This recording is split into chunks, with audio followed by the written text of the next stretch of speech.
உங்கள் சரவணன். நம்மளுடைய யூடியூப் சேனலில் ஒவ்வொரு படிப்பை பற்றியும் இன்ஜினியரிங் மெடிக்கல் எல்லாத்தையும் பற்றி சொல்லிகிட்டே இருக்கோம். ரொம்ப நாட்களாக இன்ஜினியரிங் பற்றி பெருசாக நான் எதுவுமே பேசலை, எந்த பெரிய வீடியோவும் நம்ம ரெக்கார்ட் பண்ணலை.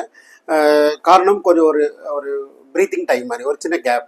அதில் வந்து நிறைய மெடிக்கல் கல்லூரிகள் பார்த்தோம். நிறைய நம்மளுடைய யூடியூப் சேனலில் நிறைய நண்பர்கள் வந்து மருத்துவத்தை தேடி நம்ம சேனலில் டிபெண்ட் பண்ணியிருக்கிறாங்க.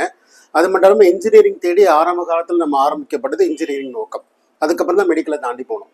ஸோ இன்ஜினியரிங்கில் வந்த மாணவர்களுக்கு மிகப்பெரிய ஒரு கண்டென்ட்டையோ ஒரு இன்ஃபர்மேஷனையோ நான் கொடுக்காத மாதிரி எனக்கு ஒரு ஃபீலிங் இருக்குது. இருந்தாலும் கூட இந்த வரப்போகிற வீடியோக்கள் அவங்களுக்குன்னு ஒரு சின்ன சின்ன வீடியோக்கள் நான் கண்டிப்பாக ஸ்டார்டிங்லேயே பதிவு பண்ணிவிடுவேன். ஒருவேளை மெடிக்கல் தேவையாக இருந்தால் ஸ்கிப் பண்ணிவிடுங்க, வெயிட் பண்ணுங்கள். உங்களுக்கான வீடியோவும் அடுத்தடுத்து உடனே வர ஆரம்பிச்சிடும். ரொம்ப இக்கட்டான ஒரு சூழ்நிலையிலையும் ஒரு நெருக்கடியான ஒரு சூழ்நிலையும் கூட எவ்வளோ சீக்கிரம் நம்மளால் ஒரு டேட்டாவை உங்களுக்கு கொண்டு வர முடியுமோ, நம்மளுடைய வார்த்தைகளும் நம்மளுடைய கைடன்ஸும் உங்களுக்கு ஒரு பிரச்சனைக்கு தீர்வாக இருக்கும்னா கண்டிப்பாக வந்து தொடர்ந்து ஃபாலோ பண்ணுங்கள், சரிங்களா? ஸோ இன்றைக்கி டேரெக்டாக come to the point. So engineering சம்மந்தமான இன்ஜினியரிங் கவுன்சிலிங் சம்மந்தமான TNE தமிழ்நாடு இன்ஜினியரிங் அட்மிஷன் 2024க்கு உண்டான அப்டேட்டை பற்றி தான் நம்ம பேச போகிறோங்க. பாயிண்ட் நம்பர் 1, ரேங்க் லிஸ்ட்டு இன்றைக்கி பப்ளிஷ் ஆகிடுச்சு. சார் அடுத்து என்ன பண்ணணும்? ஒரு 4 கேள்விகளுக்கு மட்டும் இந்த வீடியோவில் கவர் பண்ணிடுறோம். ஸோ கண்டிப்பாக உங்களுக்கு தேவையான பிரச்சனைகளுக்குரிய ஏதாவது ஒரு கொஸ்டின்ஸ் இருந்தால் இந்த வீடியோவில் கவர் பண்ணிடுறேன், சரிங்களா? Point number, rank list publish ஆகிடுச்சு.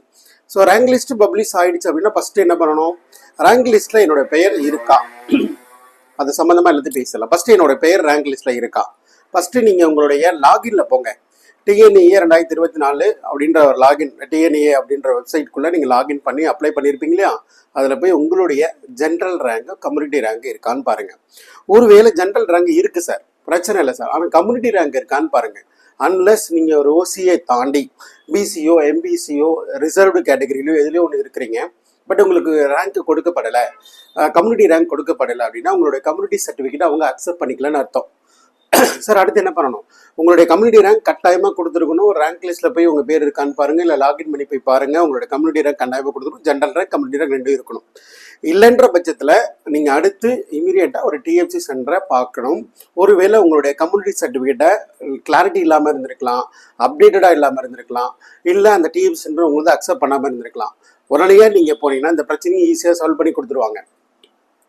பக்கத்தில் இருக்கிற TFC சென்டரில், சரிங்களா, TFC சென்டரில் அண்ணா யூனிவர்சிட்டி வச்சிருக்கிற TFC சென்டரில் நீங்கள் இமீடியட்டாக போயிட்டு இது சம்மந்தமாக ஒரு ஆதார் கார்டும் உங்களுடைய லேட்டஸ்ட் கம்யூனிட்டி சர்டிஃபிகேட்டும் அட்டாச் பண்ணி ஒரு லெட்டர் எழுதி இதுதான் என்னோட கம்யூனிட்டி ரேங்க் வரல அப்படின்னு சொல்லி அவங்கள்ட்ட கொடுத்தீங்கன்னா உடனே உங்கள் அப்ளிகேஷன் லாகின் பண்ணி அந்த இடத்துல உங்களுக்கு ஈக்குவலாக இருக்கிற ஒரு ஸ்டூடெண்ட்டுக்கு ரேங்க் கொடுத்தனாலும் அதே ரேங்க் போட்டு பக்கத்தில் A அப்படின்னு போட்டு உங்களோட ரேங்கை திரும்ப பப்ளிஷ் பண்ணுவாங்க. திரும்பனா அதே லிஸ்ட்டில் ஆட் பண்ணலான்னு கூட செப்பரேட்டாக உங்களுக்கு ரேங்க் கொடுத்துருவாங்க. அதனால் கரெக்டாக அந்த கம்யூனிட்டி ரேங்க் அடிப்படையில் உங்களுக்கு சீட் அலாட்மெண்ட்டில் பிரச்சனை இருக்காது. ஒருவேளை கம்யூனிட்டி கன்சிடர் பண்ணாமல் OCயில் கொடுத்தாங்கன்னா சீட்டு கிடைப்பதற்கான மிக மிக கடினமான வாய்ப்பு. உங்களுக்கு சீட்டு கிடைப்பதற்கான எதிர்பார்க்கிறது கிடைக்காது. ஏன்னா OC கம்யூனிட்டின்றது இங்கே யார் வேணாலும் எடுக்கலாம். ஸோ அதை மறந்துடாதீங்க, பி அலர்ட், சரிங்களா? ஸோ அந்த பாயிண்ட் ஃபஸ்ட்டு சொல்லிடுறேன். ஸோ ரேங்க் லிஸ்ட் வந்தாச்சு. ரேங்கில் உங்கள் பேர் இருக்கணும், ஜென்ரல் ரேங்க் இருக்கணும், கம்யூனிட்டி ரேங்க் இருக்கணும். கம்யூனிட்டி ரேங்க் இல்லைன்னா அடுத்து என்ன பண்ணணுன்றது தெளிவாக கவர் பண்ணிட்டேன், ரைட்டுங்களா? ஸோ அடுத்து சார் நான் என்ன சார் பண்ணணும்? ஒன்றும் சிம்பிளாக ஒன்றுமே பண்ண வேணாம். எல்லாமே சரியாக இருக்கிற பட்சத்தில் லிஸ்ட்டு ப்ரிப்பேர் பண்ணுங்கள். அதுக்கு அடுத்த வீடியோ மிக விரைவில் உடனே நான் கொடுத்துட்றேன். எப்படி ஒரு சாய்ஸ் லிஸ்ட்டை ப்ரிப்பேர் பண்ணுறது. நான் ஒரு இன்ஜினியரிங்கில் கல்லூரியை வந்து ஒரு கோர்ஸ் அடிப்படையிலையோ, லொக்கேஷன் அடிப்படையிலையோ, பட்ஜெட் அடிப்படையிலையோ, அட்டானமஸ் கேட்டகரி அடிப்படையிலையோ, கவர்மெண்ட் காலேஜ் அடிப்படையிலையோ எப்படி சார் நான் ஒரு சாய்ஸை ப்ரிஃபர் பண்ணுறது? எவ்வளோ சாய்ஸ் சார் நான் வச்சுக்கணும்? எனக்கு எவ்வளோ சாய்ஸ் வரைக்கும் கவர்மெண்ட் பர்மிட் பண்ணுவாங்க? அதோடைய சாய்ஸஸ் போயிட்டேன், நான் ஒரு கல்லூரி கிடச்சிருச்சு, அதற்கு வந்து நான் எப்படி மொபைலில் பண்ணலாமா, கம்ப்யூட்டரில் பண்ணலாமா, இன்னொருத்தர் டிபெண்ட் பண்ணி இருக்கணுமா, இருக்கக்கூடாது, எல்லாத்தையுமே அடுத்த வீடியோவில் நான் சொல்லிடுறேன், சரிங்களா? சரி, ரைட். சார் ஜென்ரல் ரேங்க்னா என்ன, கம்யூனிட்டி ரேங்க்னா என்ன அப்படின்றத பற்றி பார்த்துடலாம். ஜென்ரல் ரேங்க்ன்றது அந்த சீரியஸில் 1,93,000 பேர் கிட்டத்தட்ட இருக்கிறாங்க. அதில் நீங்கள் எத்தனாவது இடத்துல இருக்கீங்கன்றது அடிப்படை, சரிங்களா? கம்யூனிட்டி ரேங்க்னா நீங்கள் அந்த கம்யூனிட்டி ரிசர்வேஷனில் நீங்கள் எத்தனாவது இடத்துல இருக்கீங்க அப்படின்றது வந்து செகண்ட் ஆன்சர், சரிங்களா? So general rank, community rank, இதுதான் மீனிங். அந்த கம்யூனிட்டியில் நீங்கள் இத்தனாவது இடத்துல இருக்கிறீங்க அப்படின்றது மீனிங். இப்போ நீங்கள் ஒரு BCயாக இருக்கிறீங்க, MBCயாக இருக்கிறீங்க, ஒரு கல்லூரியை ப்ரிஃபர் பண்ணுறீங்க, அதே கல்லூரியில் 10 மாணவர்கள் எம்பிசி ப்ரிஃபர் பண்ணுறாங்க, அதில் ஒன்றாவதுலேருந்து இருக்கிற இடங்கள் வரைக்கும் சீட்டு கொடுத்துட்டே வருவாங்க. அதுக்கு பேர் தான் கம்யூனிட்டி ரிசர்வேஷன். சரிங்களா? அது மாதிரி குமுலேட்டிவாக நீங்கள் 10 கல்லூரி வச்சுருக்கீங்க, ஒரு காலேஜில் அதே எம்பிசியில் ஒரு 10 சீட் இருக்குது, ஒரு சில கால்குலேட் 10 சீட்டில் ஒரு 100 சீட் இருக்குன்னா நீங்கள் 101வது இடத்துல இருக்கீங்கன்னா, இல்லை ஒரு 100வது இடத்துல இருக்குன்னா அந்த 10 கல்லூரியில் உங்களுக்கு ஒரு சீட் கிடைச்சிருது அப்படின்றதா கணக்கு. சரிங்களா?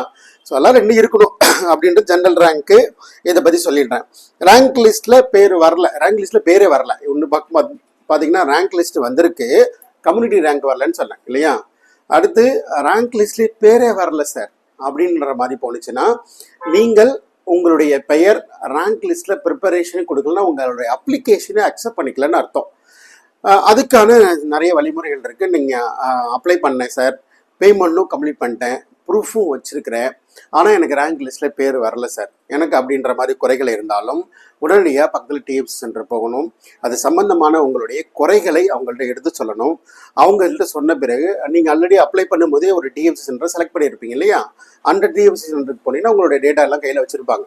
ஏன் எனக்கு ரேங்க் லிஸ்ட்டில் பேர் வரல அப்படின்றது நீங்கள் சொன்னீங்கன்னா சொல்லிடுவாங்க. சரிங்களா? அடுத்த கேட்டகரி சார், அடுத்து வேற என்ன ரீசன்ல இதுல இன்எலிஜிபிள் லிஸ்ட் ஒன்று கொடுத்துருக்காங்க சார், அப்புறம் ஷெட்யூல் கொடுத்துருக்காங்க, அப்புறம் எப்படி சாய்ஸ் செலக்ட் பண்ணணும், அதில் ஷெட்யூலையும் இதையும் அடுத்த வீடியோவில் நான் கவர் பண்ண பார்க்குறேன். இப்போதைக்கு இந்த இன்எலிஜிபிள் லிஸ்ட்டு அப்படின்றது என்ன, அதை பற்றி என்ன நம்ம சொல்ல வரோம், அதை பற்றி என்ன சொல்கிறாங்க, அதே போல் டூப்ளிகேட் அப்ளிகேஷன் என்ன, இதை பற்றிலாம் சில தகவல் நான் பரிமாறுறேன். சரி, ரைட். இப்போ சில பாயிண்ட்ல என்னென்ன கிரிவன்ஸ் இருக்கோ அதுக்கெல்லாம் பக்கத்தில் டிஎஃப்சி சென்டர் பார்க்கறதுக்கு பிளான் பண்ணுங்க. இதுக்கு மேலேயும் டவுட் வேணும்னா டிஸ்கிரிப்ஷனில் வச்சு போங்க, என்னோட கான்டாக்ட் நம்பர் எடுங்க, அட்லீஸ்ட் ஒரு வாட்ஸ்அப் ஒரு ஆடியோ ரெக்கார்டிங் கொடுங்க. எல்லாம் முடிஞ்ச வரைக்கும் எவ்வளோ சீக்கிரம் பதில் சொல்ல முடியுமோ பதில் சொல்கிறேன். அடுத்து இந்த இன்எலிஜிபிள் லிஸ்ட்டில் என் பேர் வந்திருக்கு சார், இன்எலிஜிபிள் லிஸ்ட்டில் பேர் வந்திருக்கு சார், ரேங்க் லிஸ்ட்லையும் பேர் வந்துருச்சு சார் அப்படின்னா ஒன்றுமே இல்லை.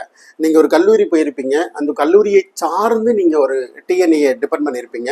அவங்க என்ன பண்ணுவாங்கன்னா அவங்களுடைய மெயில் ஐடி அவங்களோட மொபைல் நம்பர் போட்டு உங்களோட அப்ளிகேஷன் போட்டு கூட அப்ளை பண்ணியிருப்பாங்க. நல்லா புரிஞ்சுக்கோங்க, கல்லூரி சார்ந்து மட்டும் இல்லை, ஒரு நபரை சார்ந்தோ இல்லை ஒரு நண்பர்களை சார்ந்தோ போகும்போது அவங்க அப்ளை பண்ணியிருப்பாங்க. அது மட்டும் இல்லாமல் அவங்க அப்ளை பண்ணியிருப்பாங்களா பண்ணலையான்னு உங்களுக்கு தெரியாது. நீங்கள் என்ன பண்ணுவீங்க, புதுசாக ஒரு அப்ளிகேஷன் போடுவீங்க. அது மாதிரி 2 அப்ளிகேஷன்ஸ் இருக்கும்போது ஒரு இதில் பேமெண்ட் கம்ப்ளீட் பண்ணாமல் இருந்திருப்பீங்க, அதான் நான் ஜஸ்ட்டு இனிஷியேட் பண்ணியிருப்பீங்க, அப்ளிகேஷன் நம்பர் ஜென்ரேட் ஆகிருக்கும், ஆனால் நீங்கள் அதை பேமெண்ட் கம்ப்ளீட் பண்ணாமல் முடிச்சிருப்பீங்க.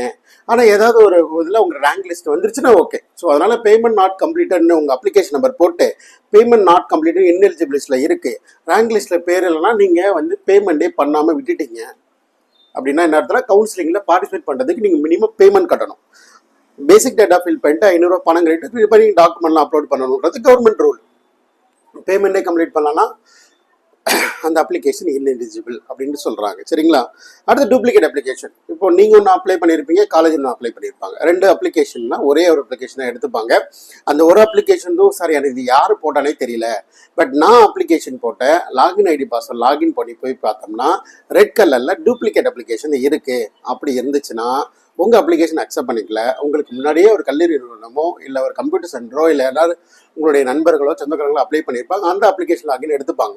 சார் அதோட ஐடி பாஸ்வேர்டு எனக்கு தெரியாது சார், ஒன்றுமே இல்லை, நேராக டிஎஃப்சி சென்டர் போங்க, லெட்டர் எழுதுங்க, ஆதார் கார்டை டச் பண்ணுங்க, இது யார் அப்ளை பண்ணாங்கன்னு எனக்கு தெரியாது, எந்த காலேஜில் அப்ளை பண்ணாங்கன்னு எனக்கு தெரியாது, அந்த ஐடி பாஸ்வேர்டு எனக்கு கொடுங்கன்னு சொன்னால் அவங்க அந்த பாஸ்வேர்டை ரீசெட் பண்ணி ஐடியும் பாஸ்வேர்டும் உங்களுக்கு கண்டிப்பாக கொடுப்பாங்க. ஆனால் அவங்க கேட்குற டாக்குமெண்ட்டை நீங்கள் கிளியராக எடுத்து சொன்னால் மட்டும் தான் கொடுப்பாங்க. சரிங்களா? ரைட்.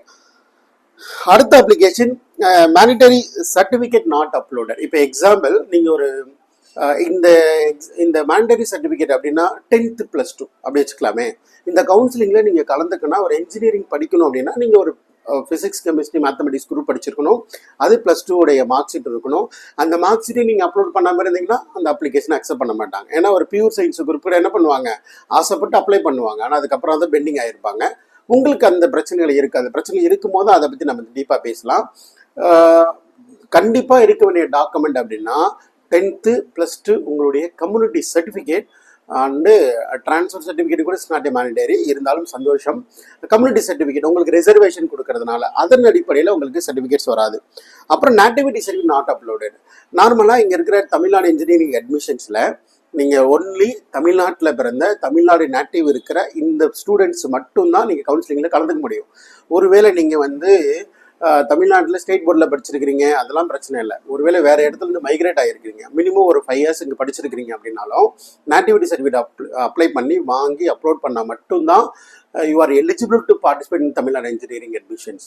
ஒருவேளை அவங்க கேரளாவில் இருப்பாங்க, கேரளா, கர்நாடகா, இது மாதிரி அதர் மாநிலத்தில் மாணவர்கள் இங்கே தமிழ்நாடு இன்ஜினியரிங் அட்மிஷனில் கலந்துக்கிறதுக்கு தகுதி இல்லை. ஒருவேளை அதை கலந்துக்கணும்னு ஆசைப்பட்டு அப்ளை பண்ணியிருந்திருப்பாங்க, நேட்டிவிட்டி சர்டிஃபிகேட் இல்லாமல் இருந்திருக்கும், அதனால் ரிஜெக்ட் பண்ணியிருக்கிறதுக்கான வாய்ப்புகள் இருக்குது. அதே போல் உங்களுக்கு வந்து நீங்கள் கம்யூனிட்டி சர்டிஃபிகேட் ப்ராப்பராக அப்லோட் பண்ணலான்னா உங்களுக்கு கம்யூனிட்டி ரேங்க் கொடுக்காம ஜென்ரல் ரேங்காக கொடுத்துருப்பாங்க. அதை பற்றி நான் முன்னாடியே பேசியிருக்கிறேன். சரிங்களா? சரி, இதை தான் வந்து ரொம்ப ரொம்ப அர்ஜென்சி இன்ஃபர்மேஷனாக நான் பார்க்குறேன். உங்களுக்கு அர்ஜென்சியாக பார்க்குறது, ரிலாக்ஸ்டாக பார்க்குறதுன்றது ஒரு இது எப்படி எடுக்கிறது, அதாவது வந்து பார்த்தீங்கன்னா ஃபெசிலிட்டி ஏதாவது ஹெல்ப் பண்ண முடியுமா, என்ன செய்யறது, நான் என்ன ஹெல்ப் பண்ண போகிறேன். அதே போல் நீங்கள் ஒரு சாய்ஸ் ஆர்டர் ப்ரிப்பேர் பண்ணும்போது நான் என்னென்ன மாதிரியான உதவிகள் செய்ய போகிறேன், நீங்கள் ப்ரிப்பேர் பண்ணுற ஆர்டரில் சாய்ஸ் சீட்ஸ் கிடைக்குமா கிடைக்காது, இதை பற்றிலாம் நிறைய தகவல்கள் அடுத்த வீடியோவில் கவர் பண்ண போகிறோம். தொடர்ந்து சப்போர்ட் பண்ணுங்கள்.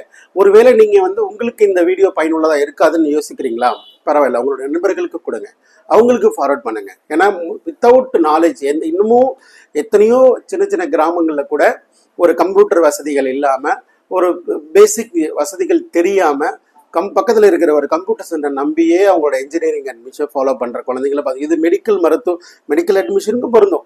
இந்த மாதிரி இருக்கிற குழந்தைங்களும் இருக்கிறாங்க. ஸோ அவங்களுக்கு அந்த வசதிகள் போய் சேரணும், அதுக்கு யாராவது ஒருத்தர் உதவி பண்ணி கொடுக்கணும்.